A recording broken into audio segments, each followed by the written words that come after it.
Your film is now ready to be shown.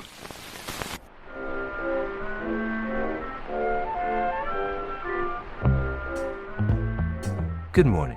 I'm Justin Hendrix, editor of Tech Policy Press, a nonprofit media venture intended to provoke new ideas, debate, and discussion at the intersection of technology and democracy.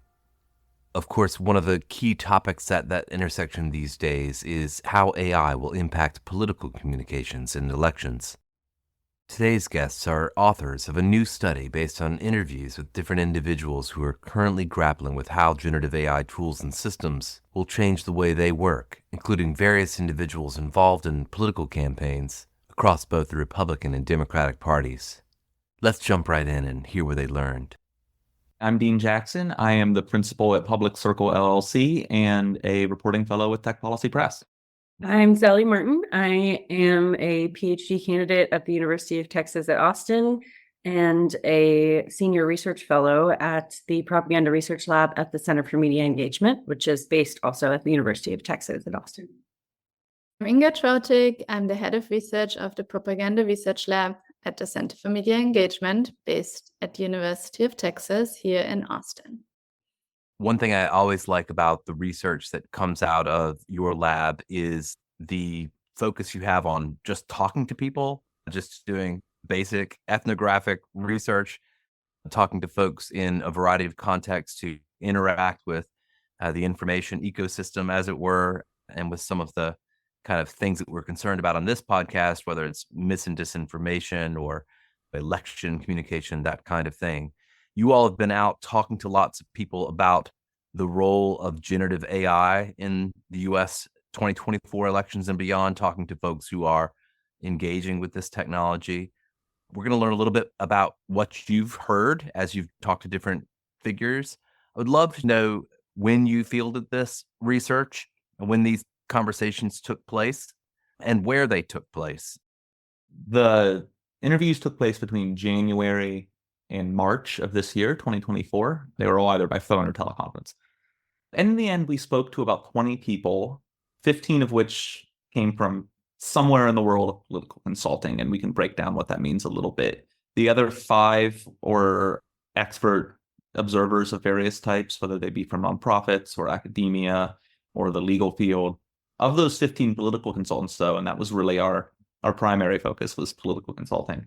We had people who worked for communications firms. We had people who worked for PACs or campaigns more directly, people who have worked in the political technology space for things like NGP Van.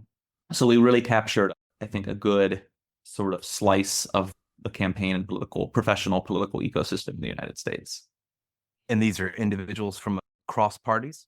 That's right. We did have Democrats and Republicans, and a good number of each. And the geographic dispersal as well. I mean, people based in DC, but also New York, Texas, and other parts of the country. So let's talk about how these people are using generative AI. It sounds like from what you've reported here that these individuals are tiptoeing in some cases. They're using it a bit, not all of them all the time, but it's beginning to creep into their day-to-day. Is that a fair characterization? I think for the most part, there are definitely some who are leaning further in and some who are just dipping in their toes or waiting to see how other people say the water is. But for the most part, the field at that point in time didn't seem to be racing headlong into the technology. Many of them were incorporating it in more back-end ways, or even those who had started to use more public-facing tools were taking it slowly, and I think using less risky or less out there techniques. There were people who were using automated chatbots to do robocalls, people who had made synthetic versions of their candidates to talk to the public, but it was all kind of experimental, and they certainly weren't, I think, throwing their whole firm behind the tech just yet.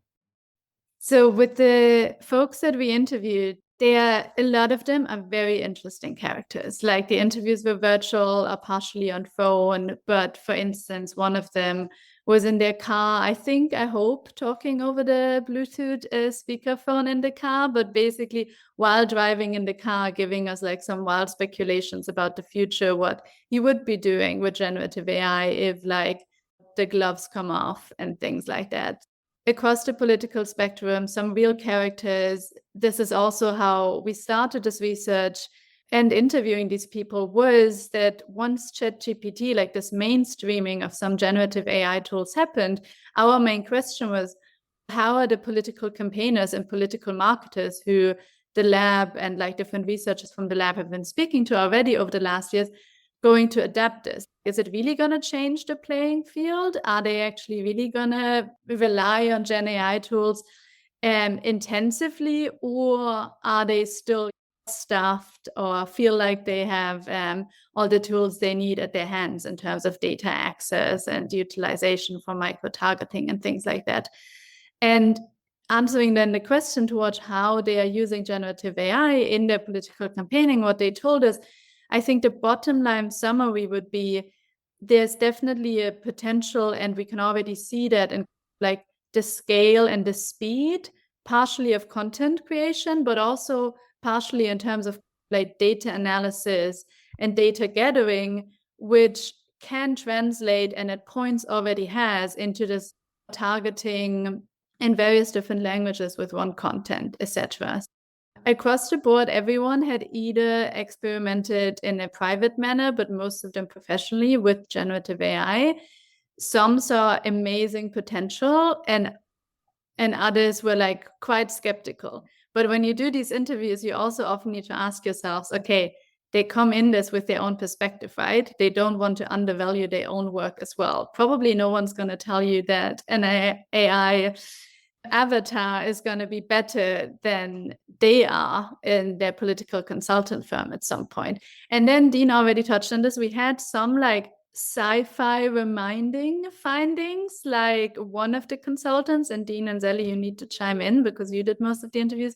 One of the consultants was actually convinced that an avatar version of a politician would be the preferable version to any future political campaigning instead of the real candidate.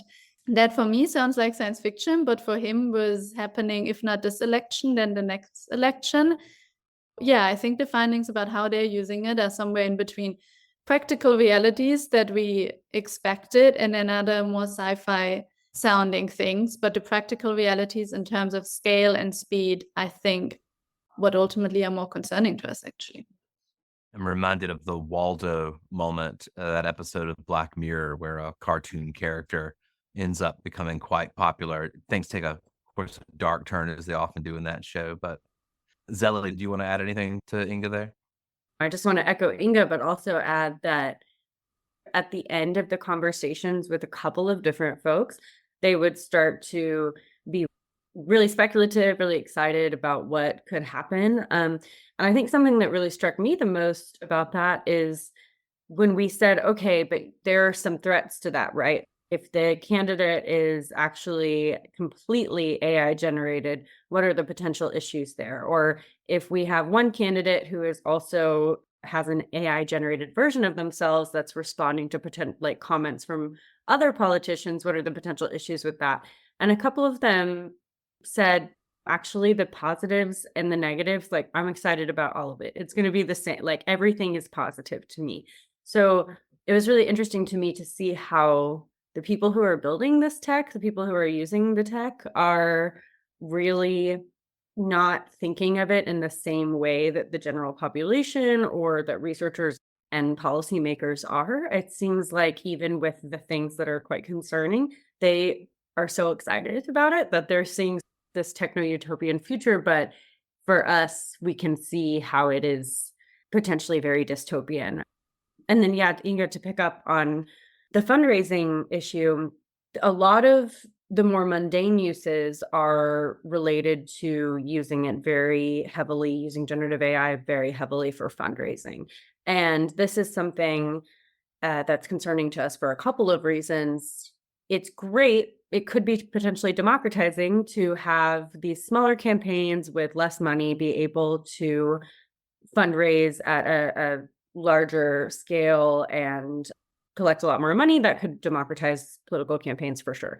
This tech is accessible and free, but in order to be used very well in order to be really effective and potentially persuasive, the technology needs to have a lot of money behind it for people to build better and stronger models with their own guardrails. And if people are using generative AI in order to collect that kind of money, then we're going to see probably some of the versions that are more along the lines of what Brad Parscale has done, which is looking at building a LLM that is only for conservatives, for instance, or building an LLM that will make any kind of content you want as long as it's conservative. But it is not necessarily the democratizing force that we think it's going to be when it comes to fundraising, I would say. I want to pick up on the point of how, even though there are things that generative AI will allow smaller campaigns, smaller actors, even individuals to do that before would have maybe been prohibitive from a time or money standpoint, there are still advantages to scale, right? And some of this stuff does take quite a lot of work to do. One of my favorite anecdotes from the interviews was someone who had worked for a candidate and built them an interactive avatar, right? Voters could post questions to this digital version of the candidate and it would respond. They had to train that avatar on data exclusively taken from that candidate's policy platform and public appearances, but voters would still have fun with it. One of the most common questions that ended up being posed to the avatar was, if you were a Pokemon, what type of Pokemon would you be?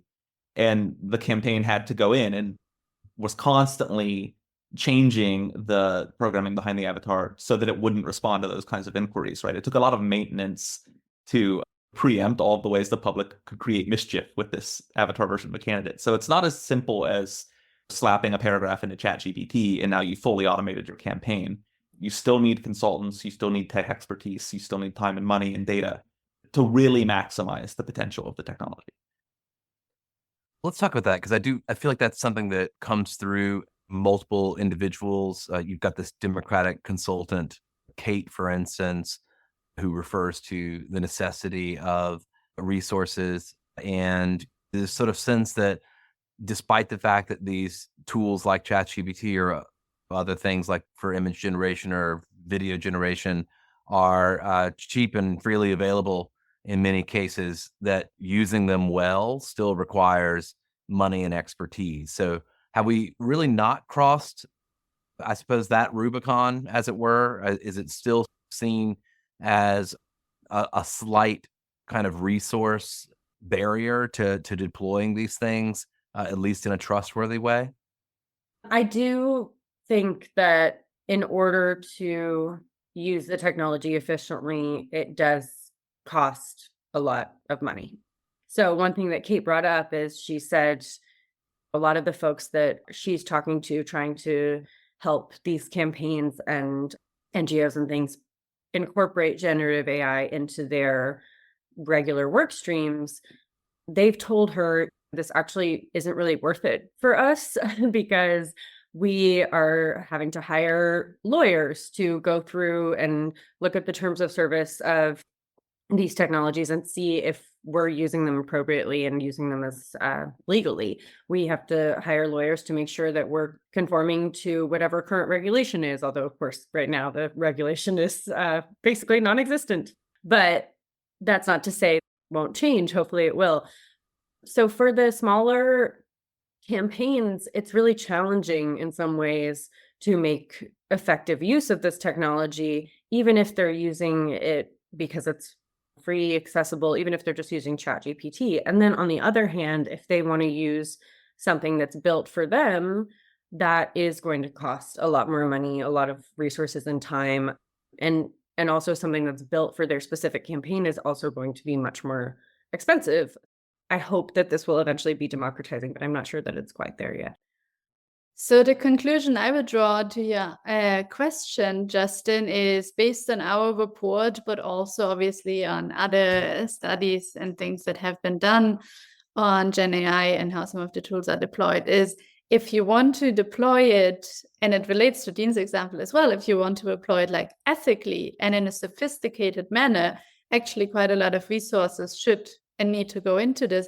But if you're more of a, I think one of our interviews called what we would call like manipulative or bad actors and less scrupulous actors. So if you're one of those less scrupulous actors and you just want to create some noise 1 week before the election date and target a specific state or even communities and confuse them with some voting related disinformation, you don't need a lot of money for that, because we had this like mainstreaming of a lot of the tools that now even in the unpaid versions can create negative effects.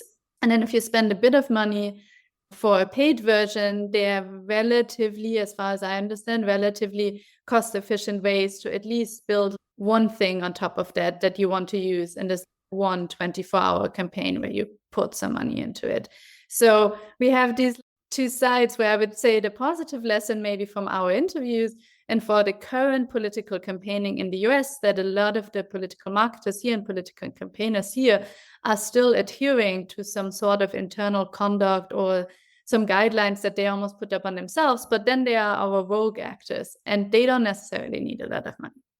That definitely comes through in the report, this sort of sense that some people are going to take advantage of this, but not me, the professional political consultant. I'm not going to be the bad actor here. Let me ask you about micro-targeting, hyper-targeting. Most of the reports you read these days about generative AI in politics, that's the kind of clear concern, is that you'll have this kind of combination of the ability to target communications with the ability to generate text or images or video. What did you find out about that phenomenon and what people are imagining? I'd say from the outset that there's a definitional question you have to answer first, is what exactly do we mean when we say hyper-targeting? A lot of reports, I think, throw this term out there and don't really define it or don't explain what threshold would have to be crossed for something to be hyper-targeting versus the type of targeting that's already very common in politics. It suggests like micro-targeting on steroids to me. That's what I usually take it to mean when I see the word.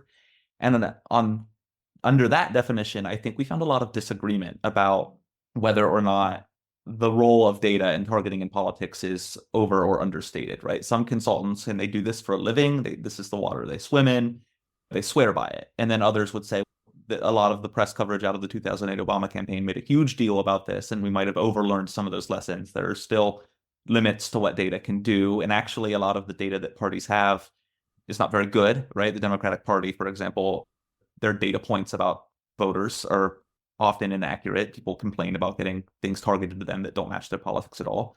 I think the Republican Party isn't any better on that score. But on the other hand, generative AI, it allows for more types of data collection, more types of data analysis that might improve that. I think if you think about hyper-targeting, though, as the ability to like rapidly create more communications that sound more like they come from someone like you, consultants were excited about that and also worried about it, right? The ability of a campaign consultant sitting in Texas to write copy near instantaneously that sounds like it's from a young black man in Detroit, that was something they saw as quite powerful, maybe a little scary, but definitely something I think that they, if they weren't doing it already, they anticipated people doing. And in many ways, the communications professionals we talked to said that's the most important thing you can do in politics, right? Is sound like you are someone like the voter you're talking to. And to the extent that these tools let people do that, they saw that as very meaningful. Whereas the way I think we tend to think about campaigns having 100,000 data points on you and being able to understand your decision-making process down to what you'll have for lunch that day, that there was less disagreement on. One of our interviewees, Craig, he summed this up saying there's a motto, and it seemed like an aim for political consultants in their messaging, and it's look like, act like, talk like. And getting to that, Gen AI is facilitating that. So Dean mentioned it, like being or portraying to be a tribe member. One of the things I wanted to add, and that came to mind when you asked this question, Justin, is that they are also for this like micro hyper targeting. I'm not going to define it right now, but I think, yeah, this like on steroids targeting, there are also underlying issues that we shouldn't forget about, right? I'm a social scientist in the end by training. So I'm thinking always about the broader picture and dynamics that play out in any society and political system. And for instance, we have really bad data protection in the US. So that's where some of the disagreement came from some of the consultants as well, that some of them told us, we have so many data points already, I don't even have time going through them, or we don't even have figured out a proper way yet to analyze those and really take advantage of them. And then from a societal structural dynamic, something that we've looked at with our research at the lab multiple times, and it still is an issue in 2024, is what we call data voids and topics where there is not very much good information, especially not in languages other than English. So you don't need targeting on steroids. You can do a bit more sophisticated targeting or just translation of one campaign message into other languages. And you're already going to be able to reach people relatively quickly and probably relatively reliably, simply because if we are not sending them this, they probably don't have any other information in that language on that topic in that state, for instance. The type of targeting that people were talking about, or that I feel we're likely to see, is one that, as Taryn said, there's a little bit of bleed there. And so it's not necessarily targeting somebody based on knowing every single thing about one individual, but if you can pick up on certain cultural narratives or certain community narratives, like Dean was saying, if somebody in Texas can, with no friction and with ease, sound exactly like somebody in Detroit, those are going to be potentially more effective propaganda tactics, because you're talking to somebody about something that is very salient for them, very contextual for their community and their culture. And that is most concerning to me, as opposed to me getting something that is very specific to me as an individual. I think I'm more likely to be impacted by something that is specific to me as a Texan woman than I am something that is specific to Zelly, for instance. One of the folks you talked to, Mike, who is involved in a political AI company, talked about the ability to use LLMs, AI systems, to do more open-ended questions and to gather information in that way. I'm struck by, we have so much research coming along now about the kind of persuasive potential of large language models. We know that companies like OpenAI and Anthropic are more or less using the ability to persuade as one of the kind of metrics that they're looking at in terms of performance of their models. What did you learn about that, about the extent to which folks not only want to communicate, but really want to engage folks in extended conversations using these systems? I would say it's still pretty early on. So we spoke to a candidate, Shemaine, who has used this technology with her constituents, potential constituents, with voters. And the conversations that they had with the AI voice agents were very short. They were on average, I think, 2 minutes. And although the potential for this mass data collection for really intensified, amplified social listening is definitely there, people still are feeling a bit maybe skeptical. And that's in part because the technology that she used sounded like a robot, and that was intentional in order to be transparent about what the technology was. However, the Ilya, who built that technology, said to us also, yes, we chose to make her sound like a robot. She doesn't have to. She can sound exactly the same. I think his exact words were, it sounds almost exactly the same. It will sound exactly the same. And that was just a couple months ago. I think personally that people would be much more willing to have an extended conversation with somebody if a voice agent, if they sound like a person.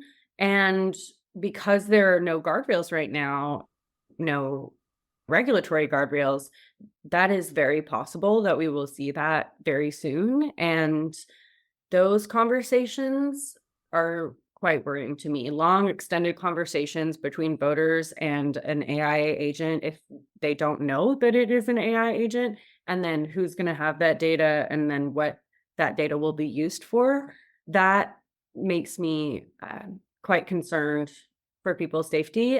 And it's a regulatory issue. We don't have strong data privacy. We don't have laws surrounding the use of this technology. So the social listening possibilities are coming and are there. The possibilities are there. It's just that at this stage, people, or even just at the stage of our interviews, people were being a little bit more cautious.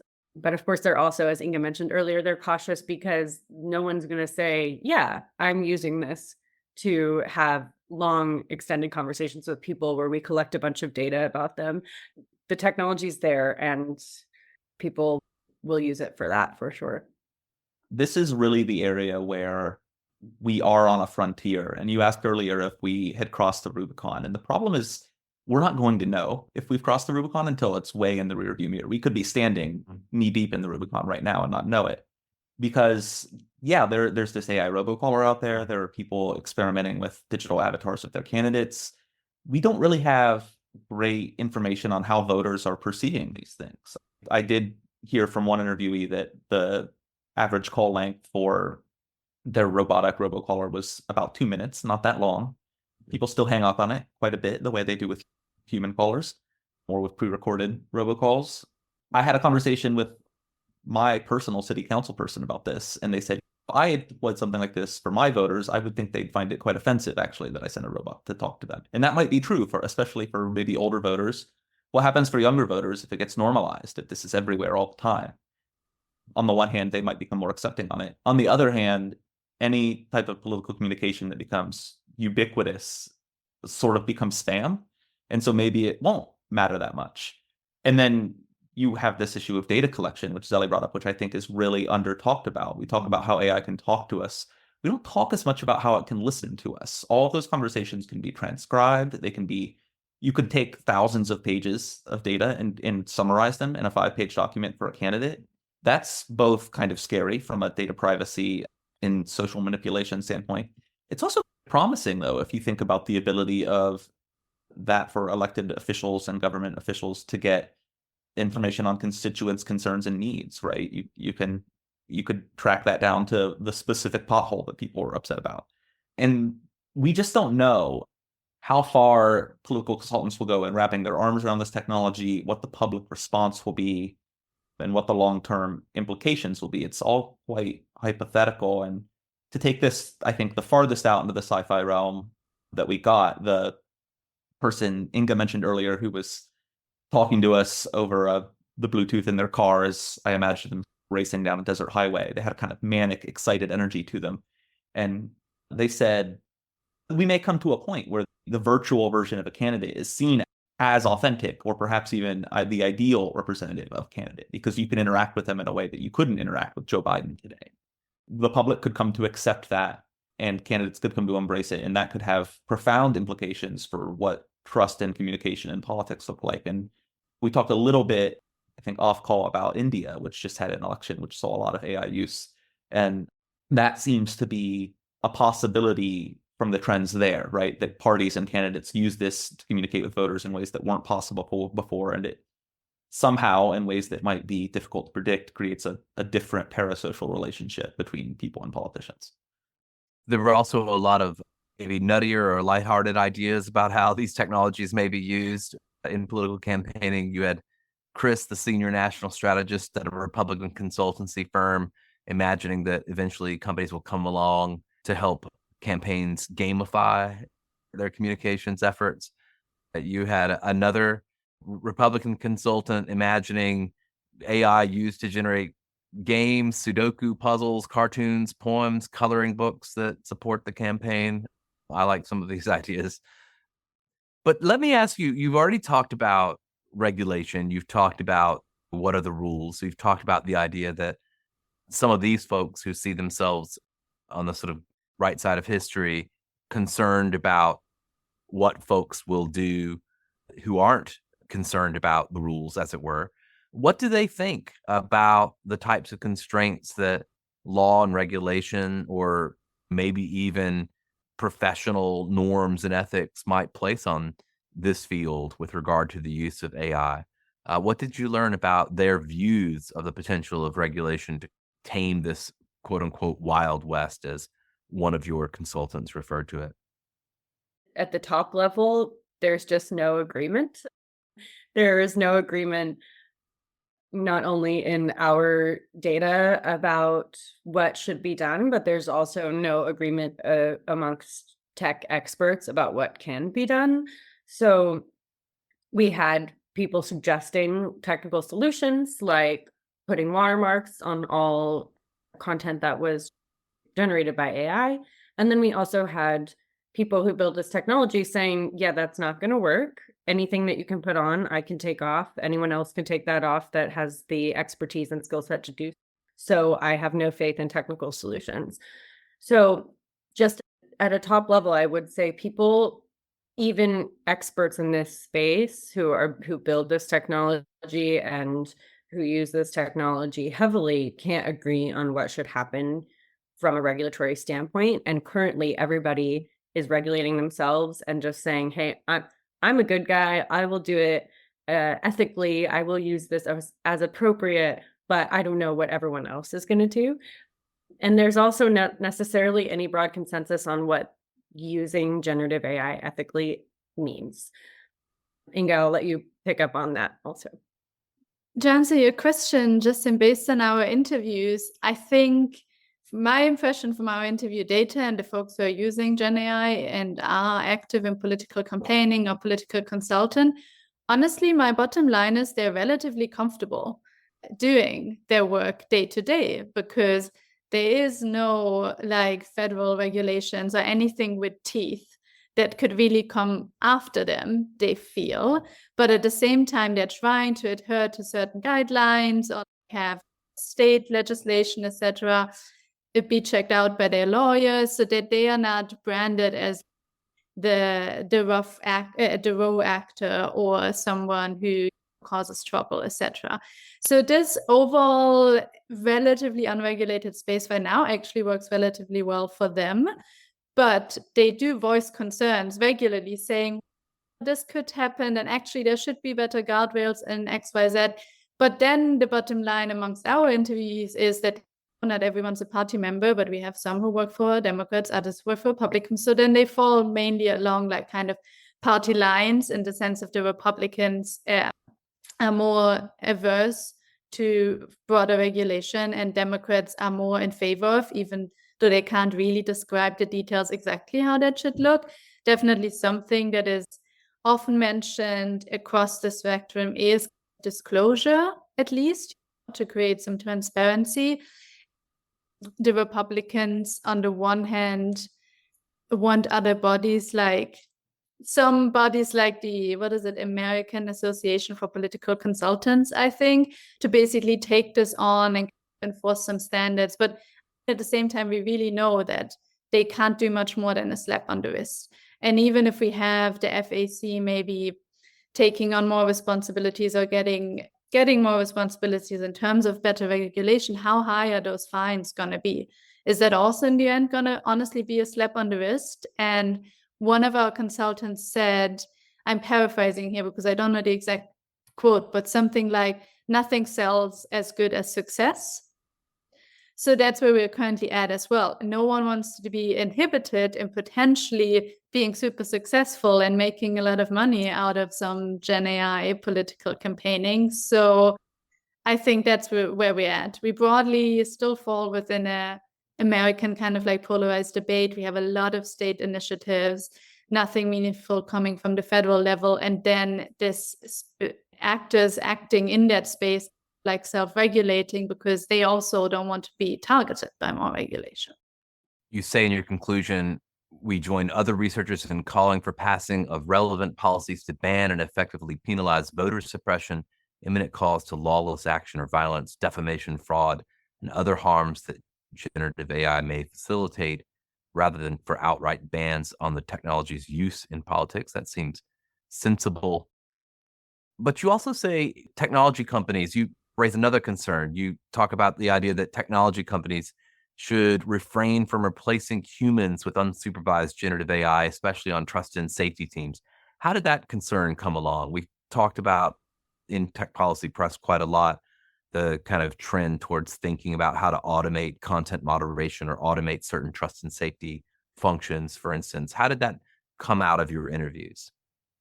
We've had, not only in our interviews, but also as a lab and as authors, we've had several conversations with tech companies in which they have said they extol the virtues of generative AI and content moderation. And it is powerful for content moderation. There's no way that humans alone could capture all of the behavior or content that shouldn't exist on tech platforms.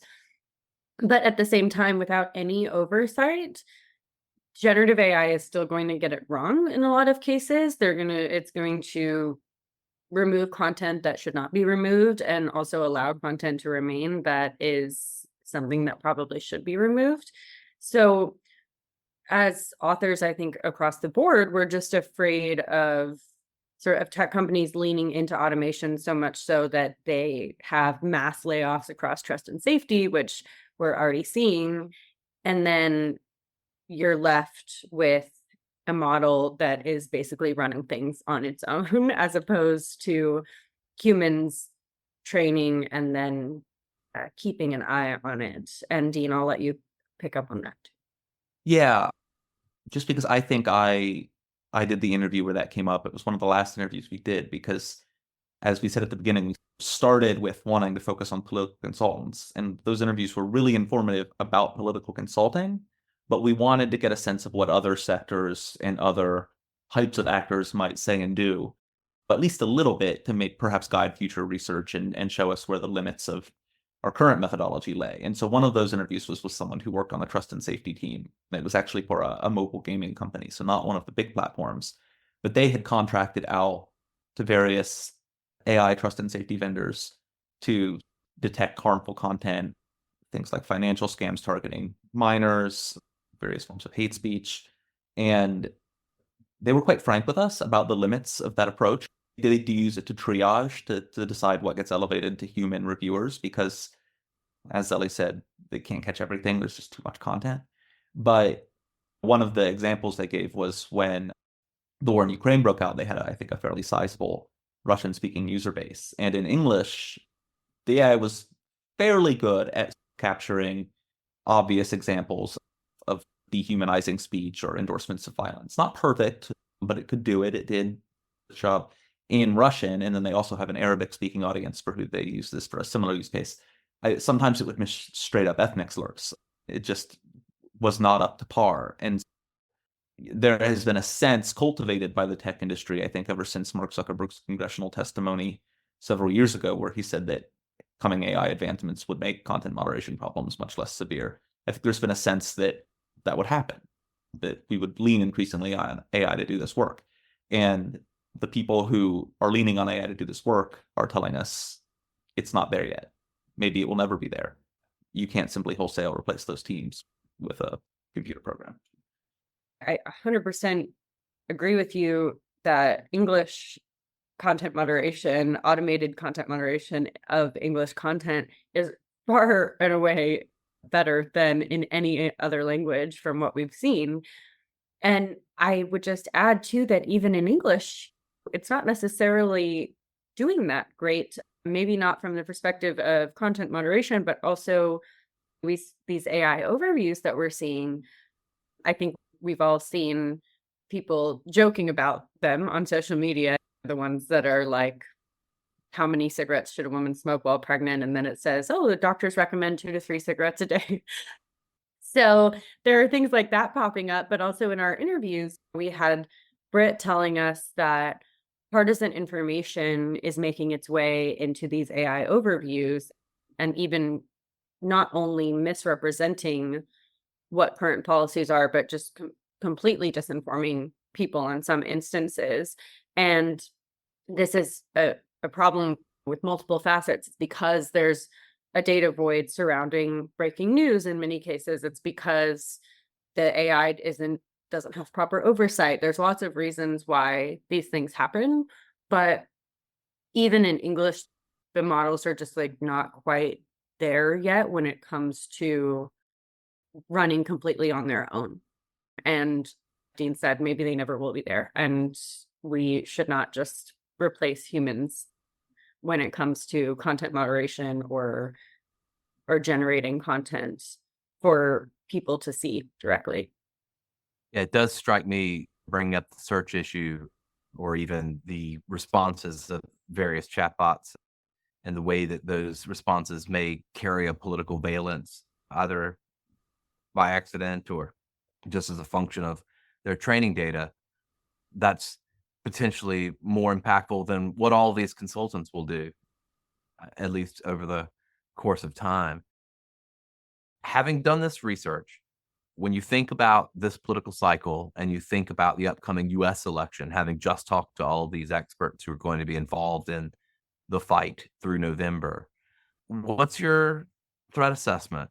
Are you more or less concerned about the role of generative AI in the 2024 cycle than you were before you set out to do this work? I'm actually going to answer that by putting together this, like our research insights from this paper and the interviews we did, but I also was in India for field research earlier this year. So I'm going to answer this looking at India and the US together and what I learned from the interviews. And I'm more concerned, but mainly because of big societal dynamics and things that are really important in a democracy, like an open exchange of ideas and a fair exchange of ideas, are really threatened by this Gen AI content, but also how generative AI works in the background. And two things that we haven't touched upon in the podcast so far, but that I want to mention as examples is the liar's dividend. So basically that in the end, if you don't like some content or if you just want to discredit someone, you can also just say it was created by generative AI, because at this point it's so hard for the average reader or listener to discern. So that kind of just skews the entire public discourse in a really harmful way. And then we've spoken about on the podcast about how interviewees told us about those AI avatar personas of politicians, for instance, and how you can have an exchange with them. But one thing I've seen in India, obviously that I'm sure others have reported on this, but I just found it a bit shocking, is, you know, Modi, for instance, it definitely has a Hindu nationalist agenda, but actually in his campaigning this year, he's toned down the anti-Muslim rhetoric a bit, in my opinion. So instead, however, what you saw a lot on social media circulating on WhatsApp, but also other platforms, are like AI avatars who look like a Hindu priest or something, and then they are promoting hate. So you can create these relatable, interesting, potentially persuasive avatars in the next step, or just deepfake videos where you can completely remove yourself from any blame and basically outsource to Gen AI like hateful speech and all of these things. And we haven't seen that in the US campaign that much yet, but I think there's a really big potential there that we've seen develop in India. And it just puts, again, like basic things that we would need in a democratic system, like accountability, responsibility for content and of campaigns, etc., into this like new kind of like tech, in this case, slightly dystopian space. I am more concerned also. I would say I'm more concerned for the reasons that Inga mentioned, as well as I just worry that in popular discourse, we're not necessarily talking about some of the most effective uses. And of course, I'm worried about content generation. I'm worried about things like the Biden robocalls. But as Inga mentioned, we're seeing these more innovative, more interesting uses, just maybe not potentially here in the States yet.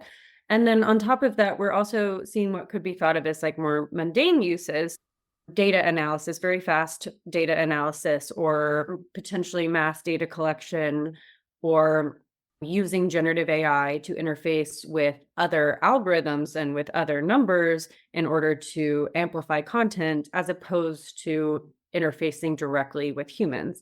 And these are the kinds of uses that I haven't seen talked about much in reporting, but are going to potentially have the biggest impact, because even if they're not creating any necessarily quote unquote new issues, they are amplifying the issues that we currently have in disinformation and political propaganda. And that is going to be potentially impactful in this election and certainly going forward.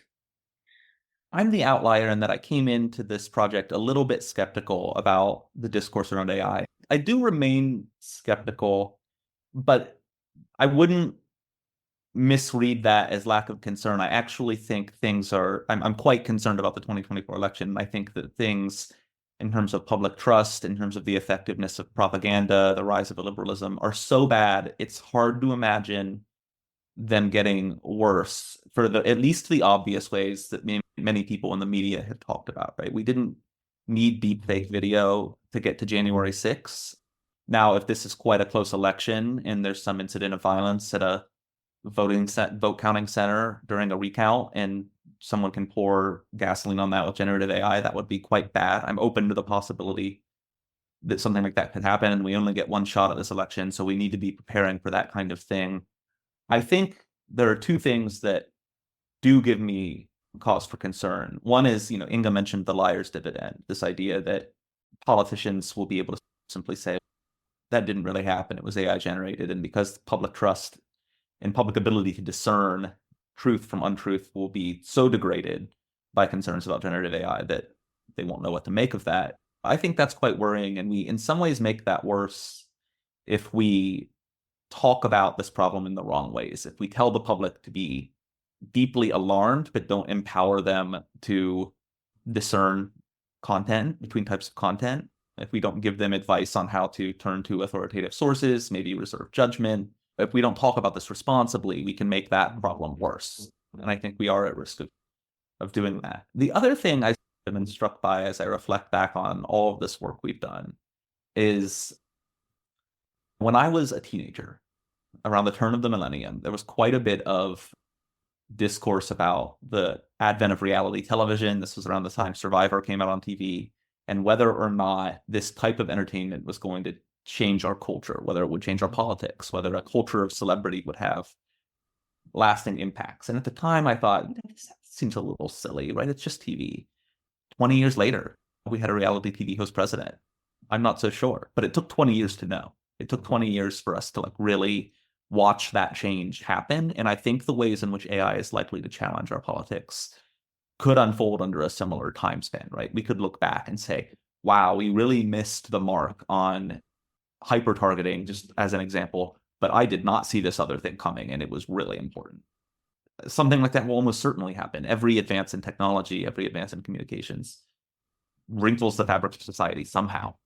It would be really the exception for this one to pass without some kind of major consequence. I'm sure I can trust the three of you to sniff out signals of those trajectories and those possible futures as you go along, carry on doing this research, talking to folks in the field and talking to folks who are impacted. So I appreciate you taking the time to talk this work through with me today. Thank you, Justin. Thank you so much for having us, Justin.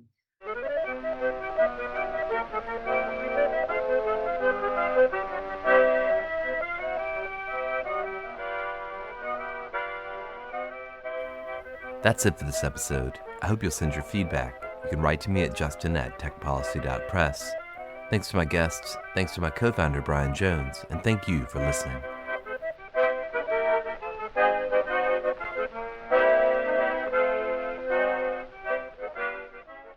Tech Policy Press.